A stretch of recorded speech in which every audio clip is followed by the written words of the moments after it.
Hello, welcome to another episode of the Richmond BigFooty Tigercast, fresh off our first JLT game against Melbourne, where we had a win by 12 points. Not that the result matters a great deal in terms of numbers, but it was good to see the boys back out there having a run around. With me tonight, I'm joined by the same crew as last week, as we had a pretty good response to our first episode of the year, so I thought why not get the same guys back and discuss more football. So Grock, welcome back to you, mate.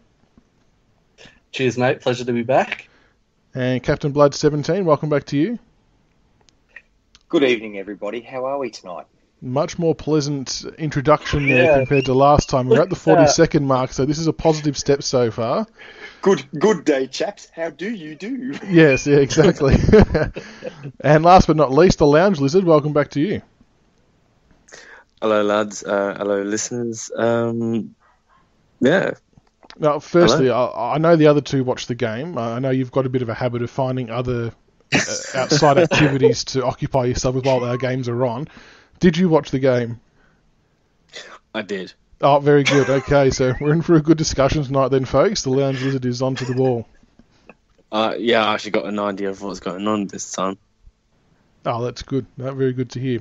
We'll actually start with you, Lounge Lizard, because I'm not sure if many people know, but you are heavily into your music, bit of a musician, and we've seen some photos up on Facebook with you wearing some platform shoes, which really caught my attention. And I thought I have to ask you why, because knowing you, that there's a story behind it and it's going to be a cracker. So what's the go with the platform shoes when you're performing? Yeah, so very influenced with my own prog rock and glam rock of the 70s. So the early Bowie, early Queen, and Sweet, in those sort of bands, I suppose. And when doing my own performing, I've sort of decided to take on to that glam look, sort of the makeup, the costumes, sort of smoke machines, and obviously the shoes. Now, it is worth noting that I am like 9 foot tall, so that's not why I bought them, not at all. But yeah, I've been sort of thinking, should I get a pair? Shouldn't I get a pair? I don't know, you know what I mean? And then got very drunk one night and got onto eBay. Which I'm sure a few people have done before. Everyone's done a drunk eBay purchase. Yeah, but I completely forgot I bought these things. And weeks later, this box came at my door from a costumes shop. I thought, no idea what this is. And I opened the box, and sort of in front of everyone, I sort of tried to pretend to be a bit coy and cool about, this is weird. I wonder what this. I must have been drunk. But what I was actually thinking is fucking brilliant. I mean, bloody brilliant. And sorry for that, listeners. Just in our heads, we'll pretend that never happened, just like when we edit on the post-show program. Yeah, and these shoes came, and then I thought, brilliant, fantastic. They're white, they've got a massive heel and sole that's sort of about a couple of inches high. And I thought I'd just drive to my gig in them, right? It'd save me putting them on when I get there. Which is not something I recommend. The females on the board will totally understand when I say driving in high heels is not a go.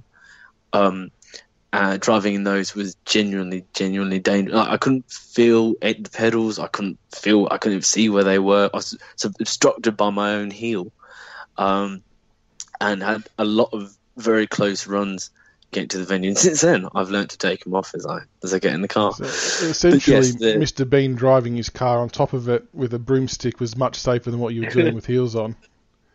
Yeah, and like the only way to visually describe that is imagine Mr. Bean doing that in like leather pants, white platform shoes, no shirt on because he thinks he's got a rig, and a whole lot of makeup and brill cream in his hair with some sort of weird quasi Elvis quiff that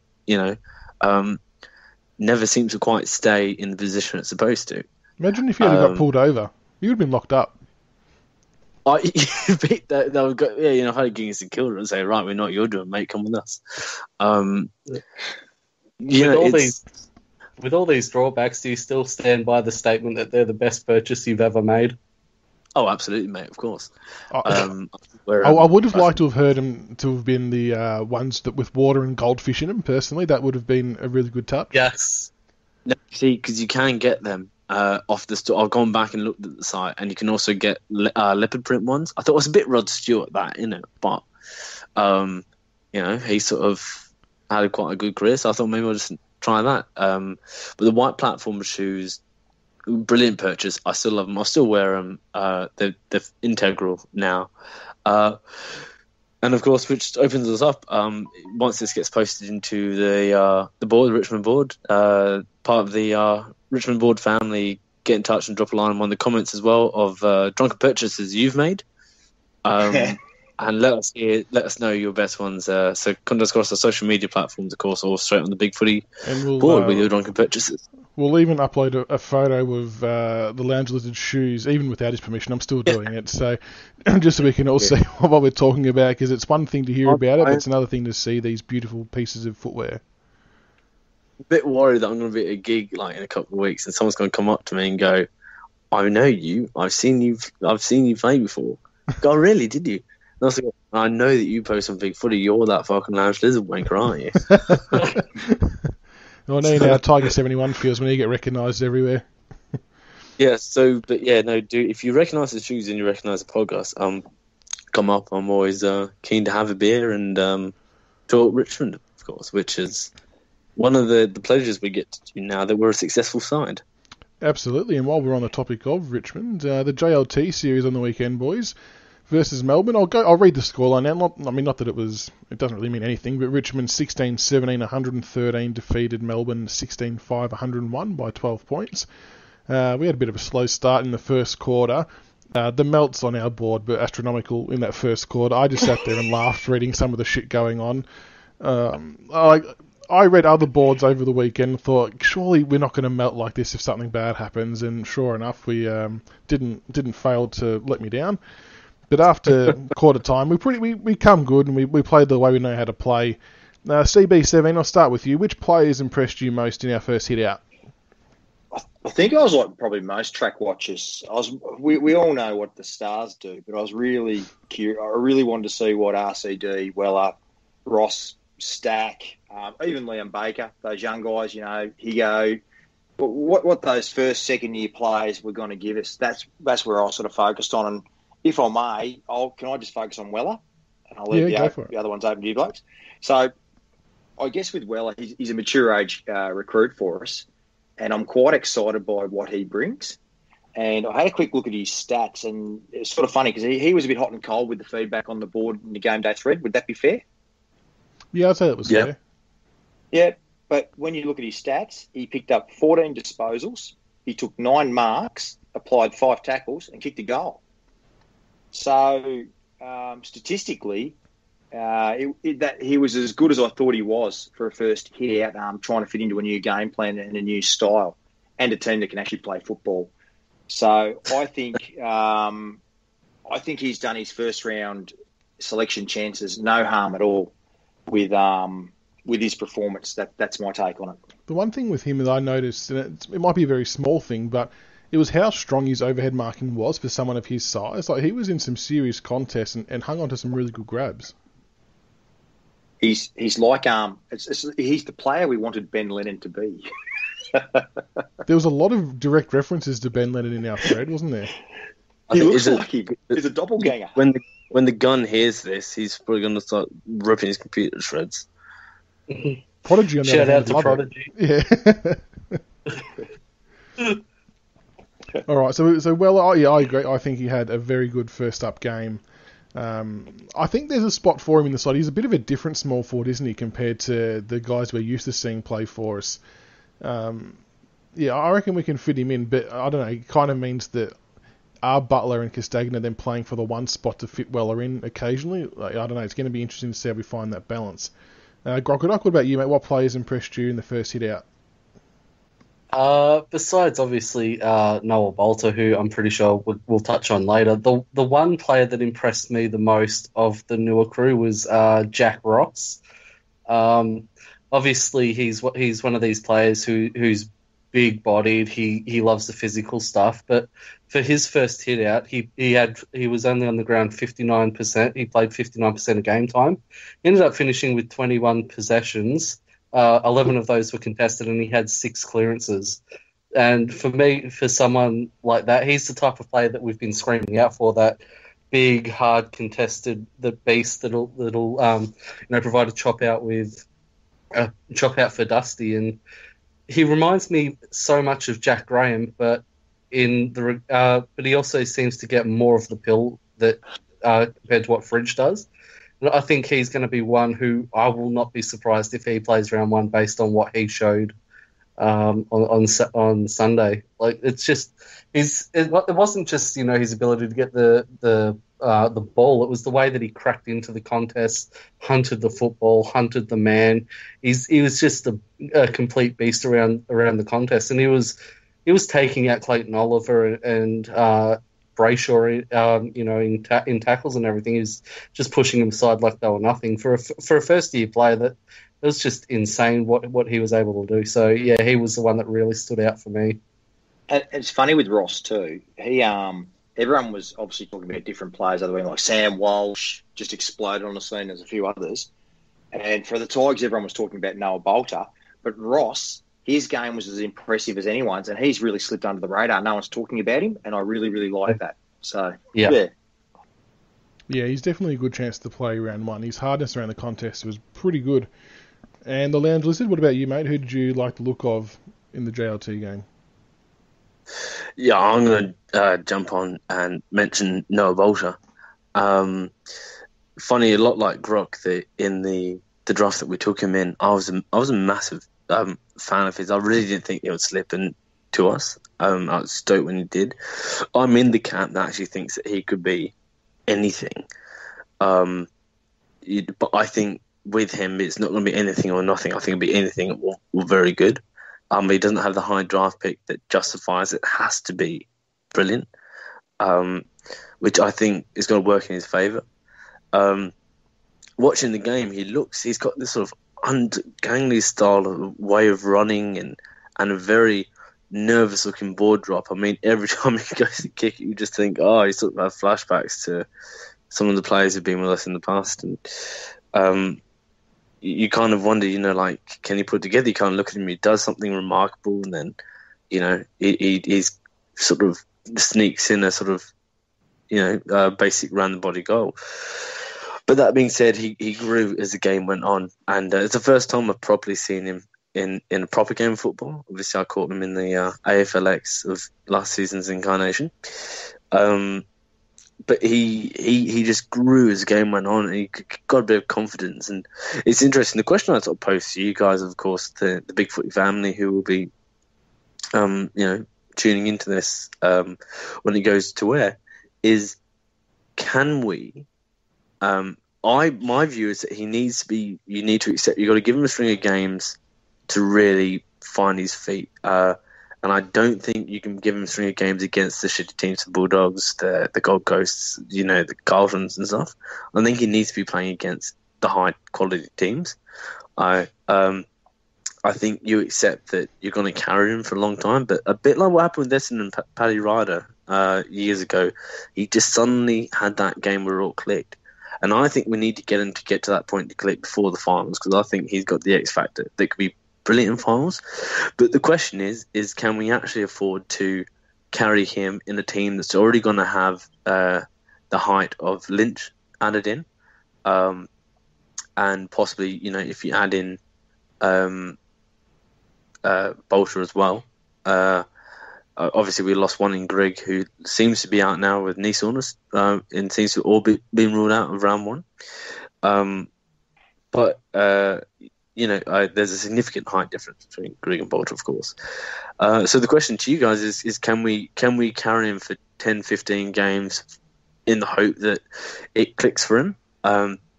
Or are we not in a position where we can be letting guys like Grundys and Gaunt and stuff get off the leash on a new player in the early part of the year, where wins are so vital in what's going to be, as we touched on last week, a very even competition?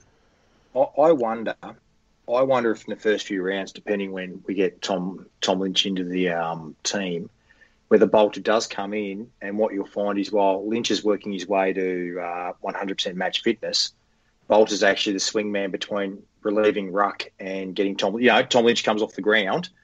He's going to be that link player between full forward and ruck.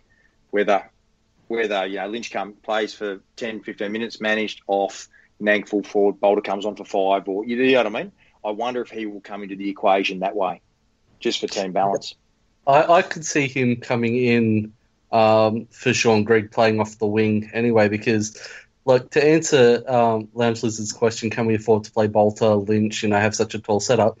The thing you got to realise with Bolter is, he's 196 centimetres, but he runs, and his athleticism, he runs like a 183, 184 centimetre halfback flanker. He breaks lines and everything, so it's not so much his height that, that's just an added bonus in the air, but you also have a look, he's extremely agile, extremely mobile, and he's really athletic, so his height isn't really going to be as much of an issue. As if he would have played someone who's, just a big, monstering, just a hulking player who has no athleticism at all. How funny was when he chased his ball down the wing. I had that written down as a highlight. That was unbelievable. I think the commentators call it the point of the season. I mean, it just about probably could be. I mean, that was, and that's, as I said before, I mean, when you see him do stuff like that, you go, okay, there's something to work with here. He's obviously got footy IQ as well, to have the sense of mind to do that a couple of times, to not get caught with the ball. He's obviously got footy smarts. A guy who didn't play a lot of football in his junior career was very much based in athletics over football as a youngster. So it just shows he's got natural football smarts. And, of course, you can't teach that. And don't forget, one of the plays he burnt in that bit of play was Jaden Hunt. He's no slouch. He chased down Markov early on in the game. Markov. Yeah, so I know Bolt had a bit more of strength and a bit more of a head start, but he's got the pace, and I don't think there's any issues with playing him in the same team as Lynch and then Curvis, because to me, Bolter can play anywhere on the park. Like we saw later in that second quarter, how he sat a kick and a half behind the play and intercepted marks across the back lines. Like, to me, that's just as important as kicking goals, whereas we maybe don't get that flexibility with some of the other tools. So it still lets Riewoldt and Lynch stay forward, but it also doesn't mean that Rance and Grimes have to change their role. He's kind of covering both ends of the field for us to let other players keep within their roles. Yeah, see, if Sean Grigg's out for, the 6 or 7 weeks it's been rumoured with his knee right now, it frees up the space on the wing, and Brandon Ellis didn't really have a great game on the weekend. There were a few times where he didn't go hard enough, so that's one option. But I personally would like to see Bolter come in to replace Grigg on the wing, that way he can float back if needed, help out with his intercept marking and his aerial prowess if we don't have the ball. But then if we do, he can push forward and provide a marking target. And that also leaves Lynch to, just stay up forward, just rest, just get the miles in the legs. He doesn't have to do that. And then he can provide Nank with the chop out in the ruck. So it protects Lynch as well, so we don't have to throw him up forward. So I think that Bolter coming in round one is probably a certainty at this stage. It's just a matter of whether he comes in to replace Caddy up forward, or whether it's someone like Sean Grigg on the wing, or even as a bench player. But yeah, I think Bolter has to be a lock for round one.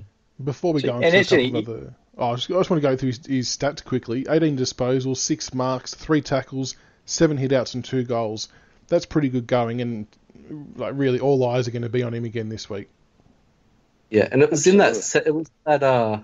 that second quarter. I mean, he had 9 disposals in that second quarter. He had 5 marks, I believe 3 were intercept marks, and he kicked 2 goals. So it was just a phenomenal quarter for Noah himself, and you could just see that quarter. The more that he got involved, you could just see the confidence grow, and he really got that belief where he's like, you know what, I can take this game and I can dominate this. Like, this is on my terms now. I think all those long bombs that Melbourne were really playing into his hands. So I'm really excited about what he can actually bring to us. He gives us another dimension in the air, on the ground, and he provides speed as well as versatility. So I believe he's going to be an absolute gun for us. See, I disagree on your comment. I thought Ellis was quite good. I thought at the start... I was just going to say the same. Yeah, I thought he worked his way into the game quite well, and I thought that he actually provided a lot of link work and a lot of run and carry for us as the game went on. So I thought, as opposed to Dan Butler, who looked rusty as hell, I thought actually Brandon Ellis was quite serviceable. I thought he had quite a good game. So, yeah, just my take. The other players that impressed me were a few more of the elder statesmen plus another young one. Basher Hooley I thought was fantastic. I think a lot of us maybe wrote him off, maybe not flat out wrote him off, but we kind of thought he won't be the same as what he has been in previous years, and we'd be looking to replace him. But based on his first up game, I know it was only JLT, but I thought he was exceptional. Alex Rance, I thought, played a really good game. He completely dominated Tom McDonald, much to the disgust of Melbourne supporters, and they still deny the fact that even happened, but I'm not sure what game they were watching.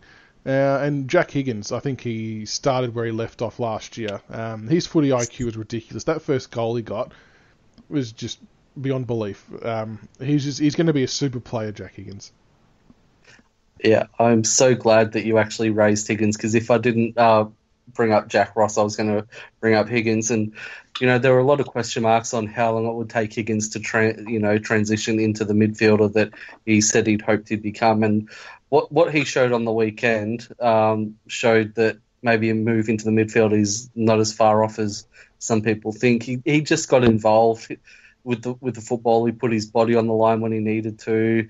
I mean, he ended up having 8 marks himself, so he had 21 and 8 marks, which is fairly decent for someone whose endurance was something that was a little bit of a question mark on who he is as a player. So, yeah, I think Higgins on the weekend was probably one of the biggest standouts for me, alongside Jaden Short. I think those two were really the two biggest positives of our best 22 from last season. I think they were the two that really stood out and showed that this year that they're, with the rule changes and everything, that they're actually going to take their games to a new level. Can I give you one? And it wasn't until I watched the replay. I was in the gym yesterday and watched the second and third quarters. Nathan Broad played a blinder. Yeah, His game he did. Good call. Him and Nick Floston on a half back line. I guess the whole back six was played super well, but shout out to Nathan Broad. He was outstanding, I thought. Yeah, he was. It's funny because our half back line actually got a lot of the ball. I mean, our top 3 leading possession getters for the game were actually Hooley with 35, Short had 29, and Broad was third with 23. So it just shows that they're actually starting to get more offensively coordinated. They're starting to utilise their weapons a lot more. And, Broad, there was a few times we actually backed his pace in, which is something that we know he's got pace enough to break lines, but he hasn't really backed himself in as much as we probably want him to. And he actually started doing that in JLT. There were a few times where he actually broke down the line and drove the ball, which is something that I think is only going to be a positive thing for us going forward. And what about Dan Rioli's game on the wing? I don't think he needed to do a hell of a lot, but when he did go near the ball, he just looked like he made the game look so easy. Just the way he controlled the ball, burst away from packs. His goal was very good. I think he might take his game to another level this year up on the wing. He's untackleable. He's got that silkiness that Cyril had, with that sort of seemingly inability to tackle him. And as CB just said, he is. You just can't bring the guy to ground. Feels like he's consistently a step ahead of even the football. He knows where it's going to bounce. He knows how to bounce up. He bounces like a cat. I completely agree. I think I see no reason. I mean, it's what a remarkable position that going into this year, we've already foreseen big growth in both Higgins and Rioli. Not to mention anyone else who bobs off along the way. It's very rare that you have that, linear growth in your young players and stuff. And we got that, and it's going to be very exciting to watch the two of them. But yeah, Rioli was just he's in for a big. It wouldn't surprise me if it's not a big goal kicking year if he just works his way into almost like what Sean Burgoyne does. Just gets a lot of the ball and it's always damaging, but not necessarily in the front half. Who else feels that we gave Silk the wrong nickname of Silk to the wrong player? It should never have Yeah. been Corey Ellis. It should have been Rioli. That's We right. we can right that wrong. See, the thing with Rioli is he doesn't need, the 20 possessions, 25 possessions that a lot of AFL players need to have an impact. I would take 10 possessions from Rioli over 25 from a handful of other players, because the quality that he has with his possessions, the way he sets things up, is probably second behind Shane Edwards in terms of, creativity and impact per possession. So it's just insane that this kid is still only, 21, 22, and he's still got a hell of a lot of growth left in him. It's going to be spectacular to watch him coming up in the next few years. And can I bring something up on Rioli? There's an article, a late article that's just been posted on the Herald Sun website, where Dan Rioli's basically saying he wants to re-sign with Richmond because his cousin's coming. So all this talk about, it's always the gloom, Lynch and Martin taking all the money, blah, blah, blah, blah. Well, here's Rioli looking to sew up a long-term deal with Richmond sooner rather than later. He wants to stay. So there's one we can count on re-signing, boys. It was never going to go anywhere. No. And, I think people outside of Richmond, or supporters in particular, really undersold how smart Bum and co are when it comes to these contracts. Like, they're not idiots. They're not going to sign someone if it means they're going to lose all these gun players. So, I mean, we were never going to lose. We're going to lose players like we did with Alice and Miles and Conquer and whatnot, but not to the quality that people were hoping we were going to lose. So that is very good news. And even on the front of Rioli Jr., obviously all but signing with Richmond. So hopefully he keeps developing nicely. We don't want to put too much pressure on the kid, but it would be nice to see two Riolis in the one team. Delicious. The other player I want to mention quickly, who I thought had an okay game, but I don't think a lot of people agree with me, but Soldo, I liked him. Look, I know he's not going to be a full-time number one ruck, but I do think he's an adequate replacement ruck if Nankervis is injured or needs a rest, something like that. His aggression, his physicality, I think is first rate. Yes, his skills aren't near the level of Nankervis, but the thing I noticed with him is he actually plays within his limitations. So when he gets the ball, like we broke away from the back 50, kicked it to him in the middle of the ground, and instead of him trying to be a hero, wheel around and kick it to a forward, he waited for the runner to come past, give the handball off, and let them do the kicking. So he's actually quite a smart player. But what did you guys make of Soldo's game? I thought his game was pretty solid, actually, for someone who cops a lot of shit on the board. I thought his game was really serviceable, and it gave Nank a bit of a chop out, so he could play forward, because we know Nank's gonna drift forward at stages this year when we have someone pinch hitting through the ruck. So it sort of helped us out twofold. It gave us a look at what Soldo can actually bring against, quality ruckman. I mean, Braden Pruce is no slouch. I mean, he's not an absolute world beater like Max Gawn is, but he's an experienced AFL ruckman. He's got a big body. And the one thing that I've always been critical of Soldo at is that his timing in centre bounces has always been off. He was either way too early or he was too late in jumping.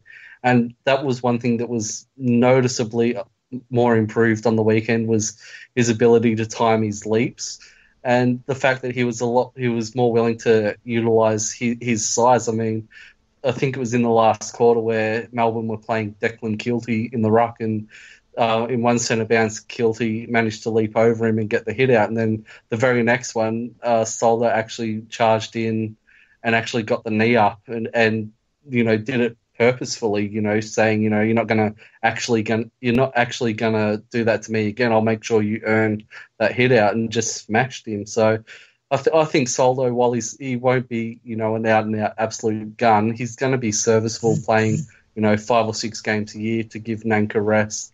If we need that extra ruckman, or if we just want to give Nank that little bit of a break to freshen him up. So I thought his game was actually pretty good for what he delivered.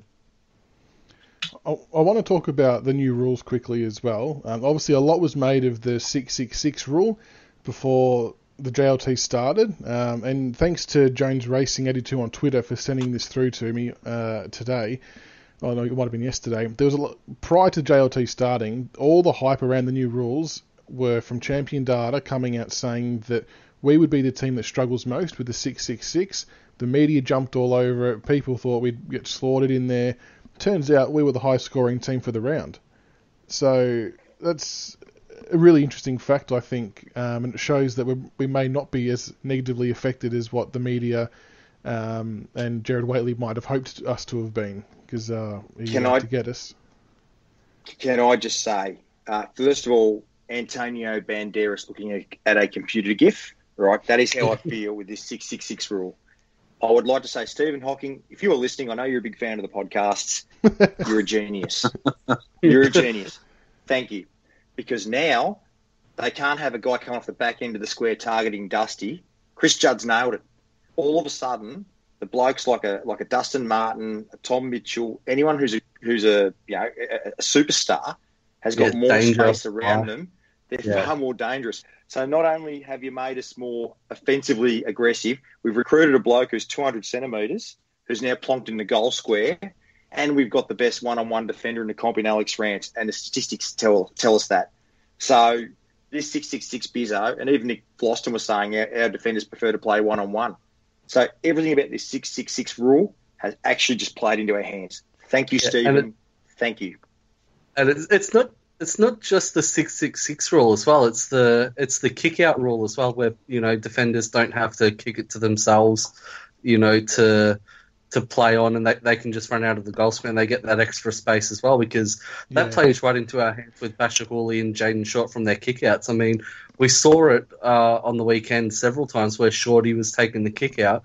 He kicked it 65 metres. All of a sudden, we've broken Melbourne's zone. We're out the back. I'm pretty sure that led to one of the 2 or 3 goals directly from Short's kickouts. So that's another thing that people are like, all these new rules are going to screw Richmond. Well, no, because there's a couple of things that actually play into our hands as well. I mean, even the hands in the back rule, that's going to help Jack, because we know Jack got penalised several times last year for hands in the back because he was protecting the space.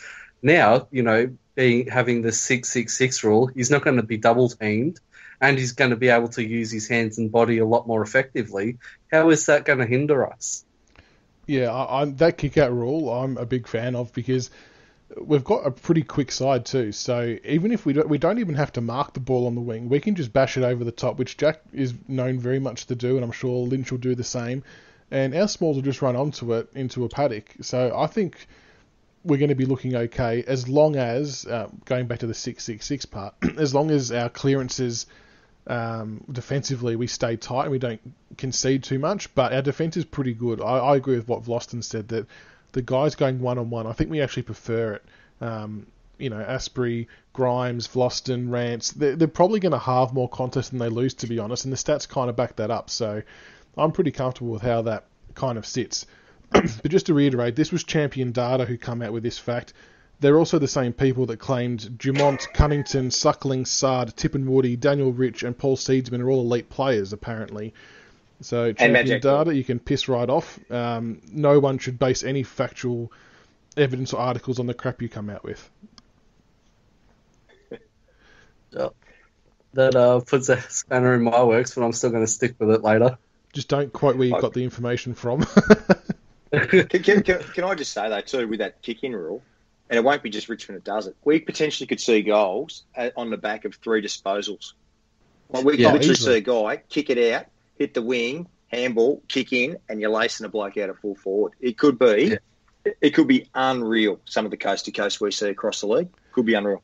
The only thing I could see these new rules affecting us will be seeing our scores from turnovers drop and scores from our kickouts and defensive transitions rise. I think that'll probably be the only thing that I'll see that'll probably be a little bit different to how we play. But other than that, I really don't see how these rules will affect us at all. I think when it comes to Richmond, we all know the media is all doom and gloom when it comes to us, and because we've been so terrible for 37 years, it's still a fashionable thing to sink the boots in, and they can't stand us being successful because they're small pea-sized brains can't comprehend the fact that we're now a powerhouse of the AFL. So, yeah, it's just one of those things where it's just going to happen whether they like it or not. It's not going to affect us. We're going to play how we play. We've trained for it, and it's looking successful so far. All right, now before we move on to a new segment we've got for tonight, I believe you have a topic you want to raise, CB, just about some stuff that came out today from the AFL. Well, yeah. Look, the first, actually, there's a third talking point that we discussed that we haven't brought up yet.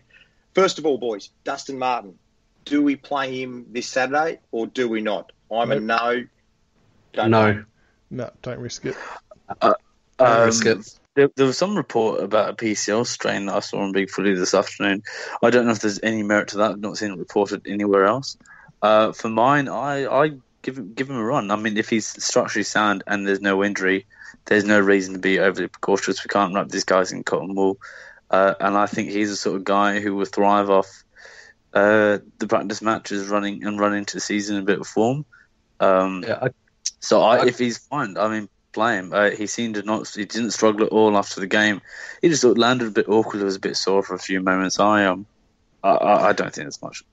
Yeah, I can't see the PCL strain being, 100% accurate, because that's the one thing that our medicos and health staff and everything are really good at, is they don't take the risks or the precautions with our players. So I think the fact that they let Dusty continue in the second half after it shows that there wasn't too much to be concerned about. Otherwise, they wouldn't have risked Dusty, who was probably our most important player. So, I mean, especially with the way the injuries are going in the AFL right now, where everyone's getting these soft tissue injuries, they're getting these, PCL, ACL, they're doing the whole knee thing. I really couldn't see us risking Dusty if there was anything serious like a PCL strain or anything. So I think it was probably just a little bit of a hyperextension, but I really wouldn't risk Dusty this week. Rightio, so that's 3-1. We're not playing Dusty. Take note of that, Hardwick. The second one, people have often called me a caveman and all sorts of things, but I'm really changing my views. Yeah. I heard C and I thought, oh God. No. Only when I'm around Grock. But what we got is again, the conversation today was over the Twilight Grand Final versus the traditional day Grand Final, and I've always been a traditionalist, but I'm now turning. I think I would like to see a Twilight Grand Final. I think it would be spectacular to see the game at night time. I think it would enable more people to view it in Australia. People work these days. We're a 24-hour, 7-day-a-week society. I think there's a lot of pros to having a Twilight Grand Final over a day Grand Final. I'm actually for giving it a go. What about you, boys? I'll jump in because this is one of the things I was going to talk about a bit later on.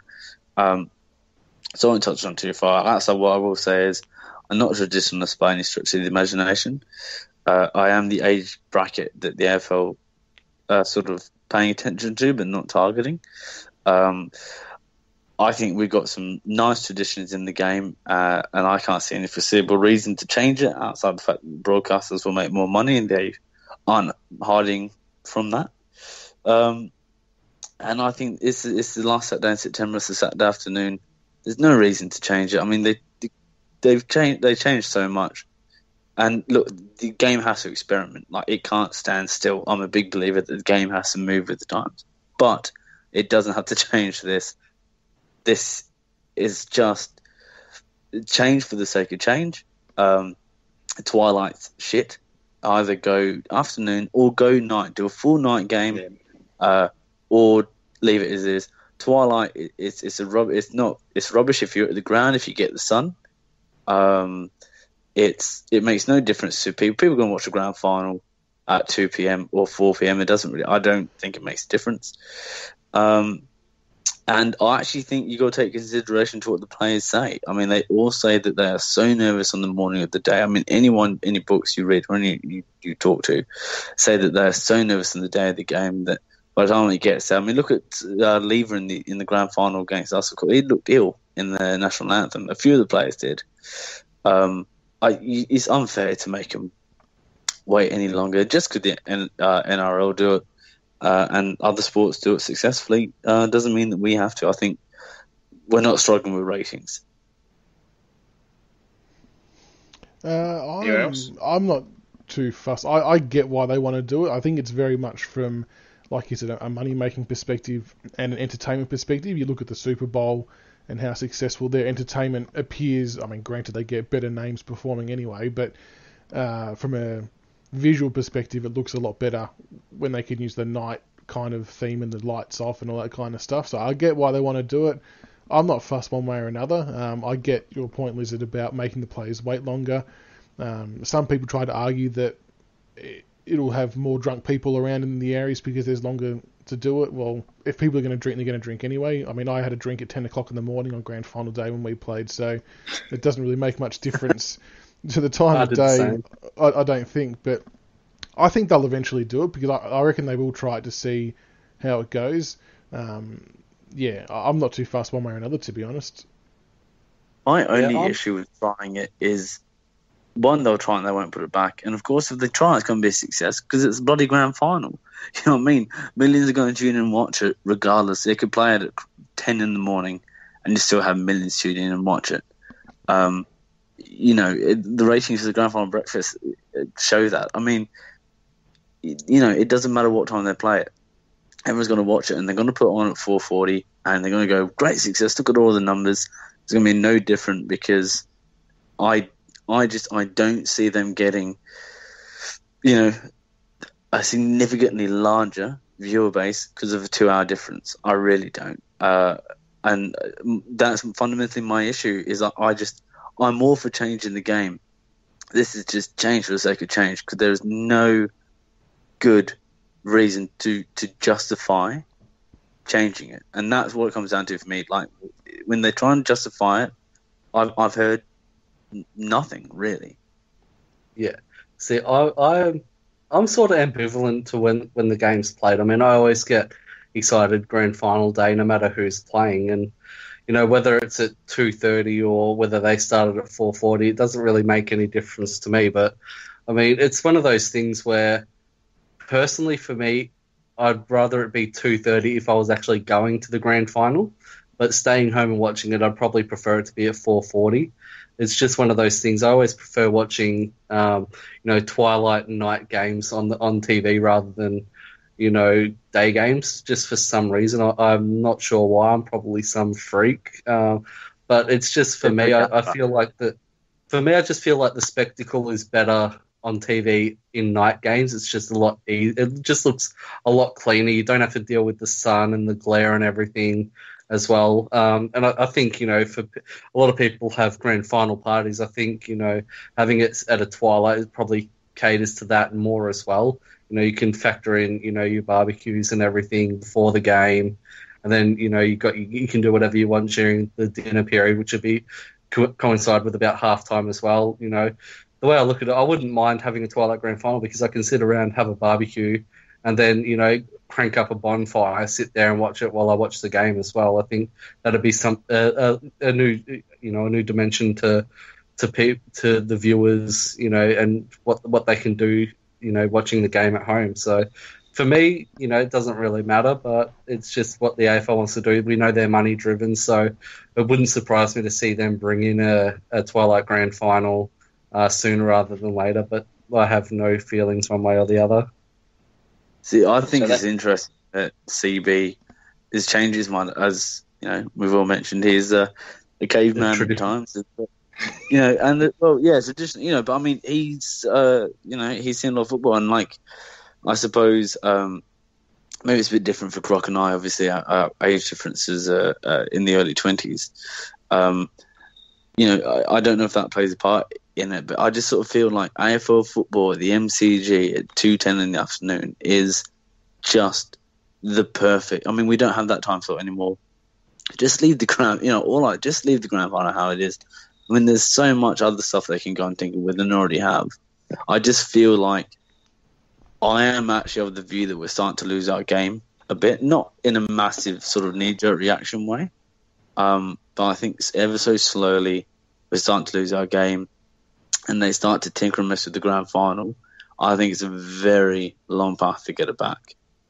I also look at it for the family perspective as well. I mean, we do know that a lot of families have kids who play football and will have, grand finals and football presentations and everything on the day of the grand finals. So I do think a 4:40, time slot, twilight game probably suits them a little bit more because it gives them more time to relax afterwards. They don't have to rush home and get everything organised to watch the game. So I could sort of understand with the AFL pushing to be, more family oriented and trying to get families to go to the games and everything. I do think the 4:40 time slot is a little bit more family friendly. Right, so that's 1 for, 1 against, 2 ambivalent, which is an interesting thing. And then anyone who's listening on any of these topics, like Dusty or what have you, give us your feedback as well. I'm always curious to see whatever other people are thinking about these topics.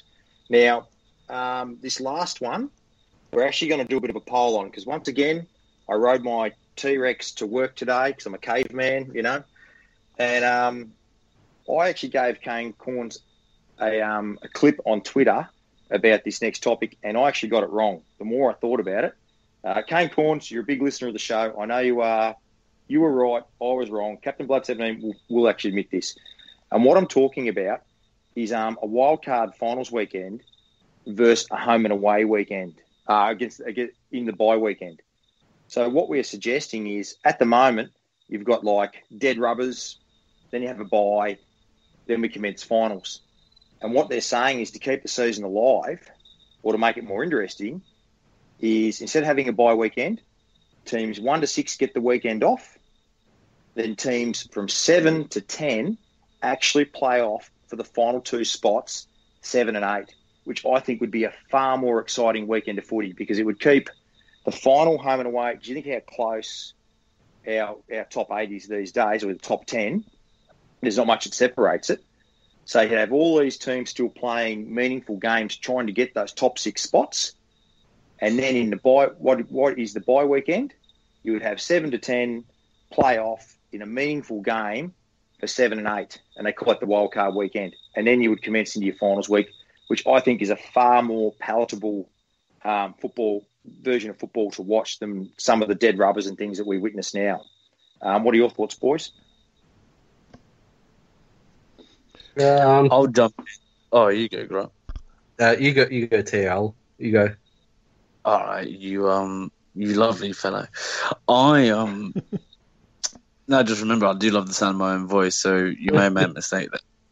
I don't know. In theory, it makes sense, and I agree with it. I'm not sure why it doesn't feel like something I can get around. I don't know. Maybe I've not noticed the dead rubbers as much as other people do. I sort of feel like the top 8 is a reward for your placing at the end of the 22 home and away games. I sort of feel like a wild card week where, like what happened to us, you could get gastro or a couple of injuries or just, have a bad game or a bit of bad luck. You could suddenly go from a good season where you come 7th and earn finals to missing to a team that came 10th and maybe within arm's reach, but actually wasn't better than you at the end of it. Now, I know those anomalies can happen in any format, and it could be the same with the top 8 system we have now. I just sort of feel like, I don't know. I don't think there's much wrong with it. I do agree that this bye week before the final, something needs to happen. I've got a theory in popping that bye week between the prelim and the grand final. And I think you could run a sort of state of origin or some version of something in that week with everyone who's not participating. But as far as the wildcard system goes, I'm not completely against it because I do like it in theory. I just don't see how. I don't know if it suits the aesthetics of our game. But I'm certainly open to change on that because it does have merit. Yeah. See, I'm of the opinion that we should keep it how it is now, as TLL, as Lounge Lizard said. It's a reward for the best performed top 8 sides for the year to play finals. That's what everyone aims for. And for me, I think, I'm a little bit torn because I feel like the top 8 like the final system should stay as it is. But the Richmond supporter in me, thinks, if we introduce that, Lord help us, should we finish ninth, at least that in the new system that you're proposing, there's still a chance to play finals. So, maybe, if they bring that out, the whole ninthman moniker will lose its, appeal for those brain dead flogs who like to use it. But, I'm of the opinion, just keep the top 8 as it is. And in that bye-week finals, maybe play the AFL-X in that time slot, or even, as Lounge Lizard said, maybe play a sort of State of Origin mix. Maybe you could combine State of Origin and AFL-X, announce the captains, maybe 2 weeks beforehand from teams who aren't playing finals, and then you could, have your different states do the draft in the lead up to the bye week, say the Tuesday or the Wednesday, and then play it maybe the Friday or the Saturday of the bye week, have a State of Origin where you've got the 4 teams, play the round robin like what happened, a couple of weeks ago. I think that's probably the best way to fill in that bye week time slot, because I know we do get bored. So, yeah, I think we should probably keep the final system as it is.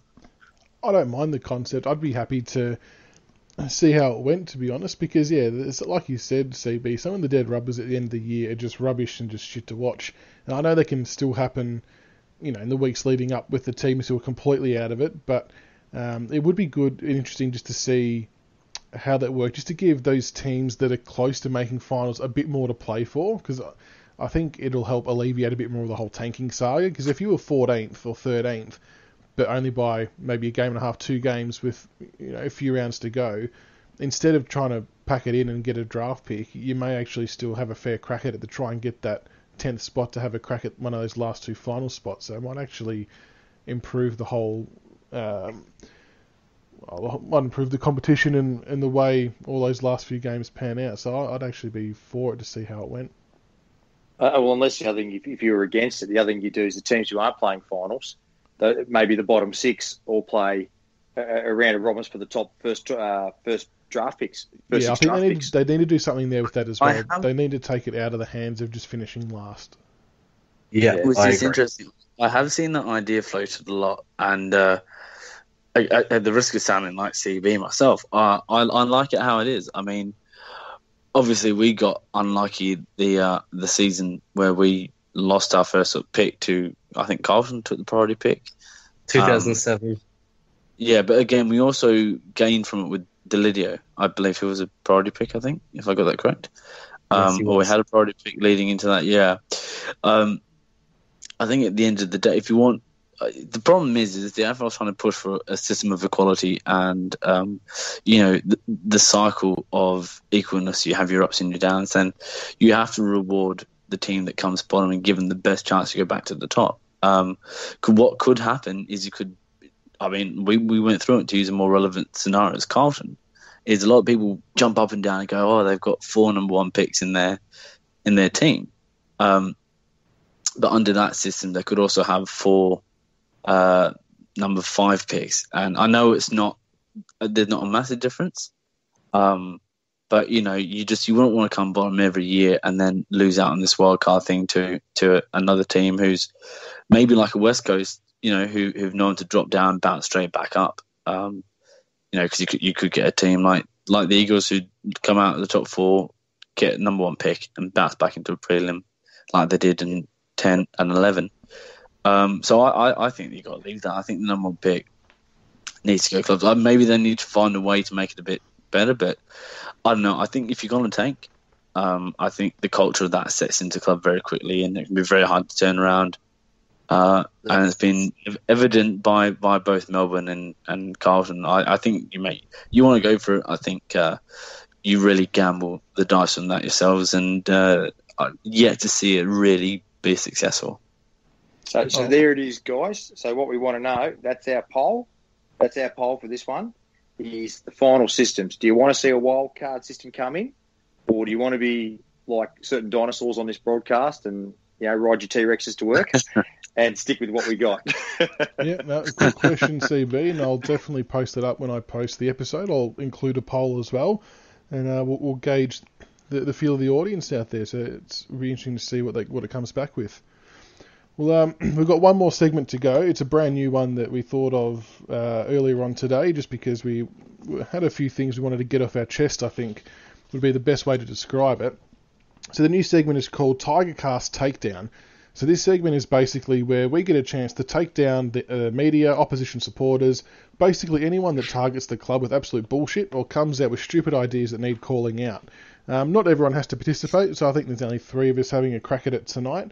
But the key to this is we're going to be on timer, so whoever wants to participate has 2 minutes to have their say, and they'll get buzzed out and the next person will go, and so on. So it can be about absolutely anything. The Lounge Lizard, you can go first. I'll just get my stopwatch ready to go. So what topic are you going with? What are you going with straight up? Who are you taking down? Gary Lyon. All right. Okay, that's interesting. All right. Okay, so your 2 minutes starts now. Gary Lyon, you no good, hairy, whining, backstabbing football commentator. I was going to call you an athlete, but you're not. You are pose around pretending that you've got some idea how to coach despite never putting your hand in the ring. You're very quick to tell everyone else how it is in the system, and that's not even going to get into the cheap shot at your personal life. But I had I actually think pleasure most mornings of tuning into SEN because it's very easy listening when I'm driving to work or driving, around the traps. And I've got to say, the other day when you proclaimed Clayton Oliver to already be the greatest midfielder that Melbourne's illustrious history has ever had, 152, he's the oldest football club in the world for some orange-haired fuckwit. He's a very good footballer, and I think he's got potential to say that. I don't see any brilliant qualities in it, not to attack him as a Richmond supporter. I just don't see anything. There's no Tom Mitchell about him. There's no Dusty about him. There's no Pendlebury about him. He's your run-of-the-mill inside footballer who's very good at getting the bill.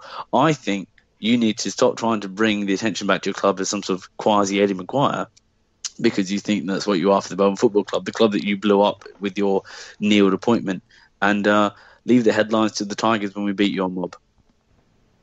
Oh, that's it. All right. There you go. That's the Lounge Lizard teeing off on Gary Lyon. Very good. You come in at 1 minute 35. That's not a bad start.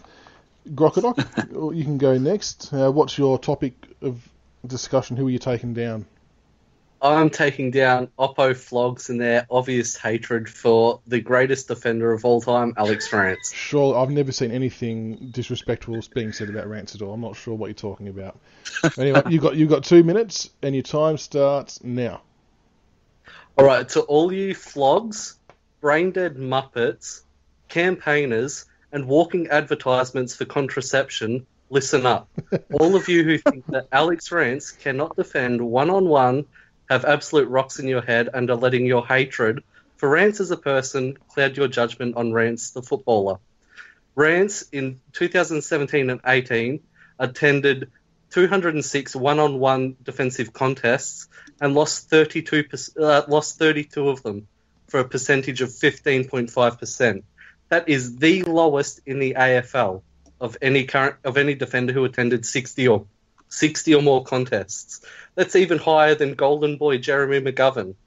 In 2018 alone, he attended 154 contests and conceded goals in 12% of them. That's 2% lower than the actual league average. So for all of you who think that Alex Rance cannot defend one-on-one, go get stuffed. You're idiots. You know nothing. That's my rant. You're brain dead. Go support NRL. Okay, that's a wrap. They're coming at a minute 13. Very nice. I can't help but feel that's aimed at Ricky Nixon a bit as well, because he's been a bit of a hater of Rance. All right, and I'll wrap things up. I made a thread about my one, so it's no secret that mine's going to be about these stupid iPads that the AFL want to use for interchange systems. Yeah. All right, I'll start the stopwatch on myself. I'll probably buzz myself out early, to be honest, because I'll probably get too angry and swear or do something that I regret. Stephen Hawking or James Podsiadly, I'm not sure what your role was in this video that Channel 7 posted. To be fair, I didn't put the audio on because anyone watching it could see it was a complete waste of time, so you are in the firing line anyway. The thought of using iPad screens as an interchange prop to get players off the ground is a complete and utter stupid idea. The video that you decided to use for your marketing campaign, you couldn't see a bloody thing on the screen because of the sunlight. And everyone knows, anyone who's got a smartphone or a tablet, if you walk outside and try and look at what you're trying to do, you can't see shit on those things. And you're expecting blokes on the field who are watching a ball ping around 1,000,000 miles an hour, worrying about contests, worrying about getting hit, to peer over the boundary line and look at this pissant-sized iPad that you play Angry Birds on to see if they've got to come off the ground or not. It's just ridiculous. And the fact you want to colour-code it as well, and then to explain how this is going to work, you decide to use black purples that is pretty much going to look like the same colour if you're looking at it anyway. Not to mention that the only way any of these players are going to see it is if they are actually standing 5 metres away from the boundary line. It's a completely redundant idea. And let's be honest, this has only happened because of that pissant Nick Maxwell who thinks he's bigger than the game by standing out in the middle of the ground as a runner, plugging up holes during play, just being a complete nuisance. So don't overhaul the system because of one dickhead runner who's ruined it for everyone else. There's nothing wrong with what's happening. Runners are fine. They're not getting in the way. The iPad is not the answer to what you're trying to solve. Just leave the game alone, James Podsiadly and Stephen Hawking. Can I just say that it was down in the original thing that I was going to do an Essendon James Hird rant, and I spoke to Michaels before the broadcast, and the reason I pulled the rant was I don't think on the Richmond board we should waste our breath or our time on a narcissistic piece of crap that is Kevin Sheedy, the Essendon Football Club, or James Hird. They're not worthy of our time. So that is why I actually pulled off the rant, even though that's a little mini rant, and decided to focus on some football topics. Thank you, boys. No, that's fair enough. All right, well, I thought that went all right. So before we wrap up, just a reminder, we've got our next JLT game on this Saturday night against the Hawks down in Tasmania. I dare say we're going to go with another fairly close to full-strength lineup. I'm not sure there'll be a hell of a lot of changes. Just be good to see the boys get through another game, so make sure you tune into that. It's live on Fox Sports and KO Sports for Shazza. Pardon me. He must work for KO Sports. If you've seen his post, you'd swear he works for him. Anyway, it is on there one way or another. And just a reminder, just a few things going on the BigFooty board at the moment. A big thank you and shout out to everyone who donated for the Players Sponsorship Program. Wacky Tiger and Heisenberg did a fantastic job getting that organised. So we've obviously picked up a third player again in Luke English, so that's a really good result. And we've got a few competitions running on the board as well. At the moment, we've got the footy tipping, the closest to the pin competition for free kick differentials, fantasy football, and the goal kicking comp, so make sure you sign up. But anyway, so make sure you get involved in all those activities on the board. It's a bit of fun. They're all free to enter. Good bit of banter as well. Thanks to Grock for putting your hand up to do the goal kicking comp, and to Tiasta, as you were called on the Sweet FA podcast, for doing the fantasy football comp. Really appreciate your work there. But Grockadoc, Lounge Lizard, and Captain Blood 17, thanks so much for coming on again, guys. Really appreciate it. And hopefully the Tigers can have another good performance this week against the Hawks. Exactly. Thanks for having us on. Thank you very much. Yeah, it was a pleasure. And until next time, go Tigers.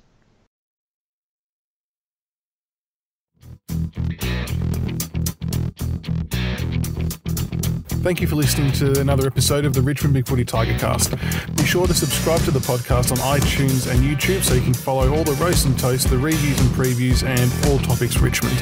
Also keep an ear out for our special episodes of interviews with past players. Go Tigers.